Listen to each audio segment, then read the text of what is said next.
തികച്ചും സാങ്കല്പികമാണോ അതോ സംഭവിച്ചു പോകുന്നതോ? നോക്കാം വിശദമായി. സ്വപ്നത്തിന്റെ ഉള്ളടക്കം തേടിയുള്ള യാത്രയിൽ സിഗ്മണ്ട് ഫ്രോയിഡ് ചെന്നെത്തിയത് സംഭവങ്ങൾ, ചിത്രങ്ങൾ, ചിന്തകൾ എന്നീയിടങ്ങളിലാണ്.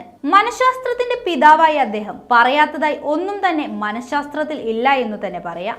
ആൺകുട്ടികൾക്ക് അമ്മമാരോടുള്ള ആകർഷണത്തെ ഈഡിപ്പസ് കോംപ്ലക്സ് എന്നും പെൺകുട്ടികൾക്ക് അച്ഛന്മാരോടുള്ള ആകർഷണത്തെ ഇലക്ട്ര കോംപ്ലക്സ് എന്നും അദ്ദേഹം പേര് നിർദ്ദേശിച്ചു. മനസ്സ് ഒരു മഞ്ഞുമല പോലെ ഒഴുകി നീങ്ങുന്നു എന്നും അതിന്റെ 1/7 മാത്രം വെള്ളത്തിൽ, അതായത് ബാഹ്യമായ പ്രതലത്തിൽ പൊങ്ങിക്കിടക്കുന്നുവെന്നും അദ്ദേഹം സമർത്ഥിച്ചു.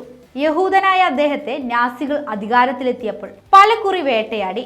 അദ്ദേഹത്തിന്റെ വിലപിടിപ്പുള്ള പുസ്തകങ്ങൾ നശിപ്പിച്ചു. നഷ്ടപ്പെട്ട ഒരു ഓർമ്മ കൈവന്നപ്പോൾ എന്നാണ് പരിഹാസത്തോടെ എന്ന് അതിനെ വിലയിരുത്തിയത്.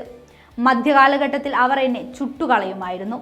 എന്നാൽ ഇപ്പോൾ അവർക്ക് എൻ്റെ പുസ്തകങ്ങൾ നശിപ്പിക്കാൻ മാത്രം മനസ്സ് വന്നെന്ന് അദ്ദേഹം പിന്നീട് പറഞ്ഞു.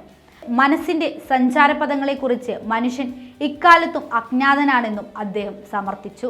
സ്വപ്നം, ദിവാസ്വപ്നം എന്നിവ വെറും ചിന്തകളല്ല എന്നും അവയ്ക്ക് വ്യക്തമായ അനുഭവതലം ജീവിതത്തിൽ സംഭവിച്ചു പോകുന്നുണ്ടെന്നും അദ്ദേഹം ലോകത്തോട് വിളിച്ചു പറഞ്ഞു.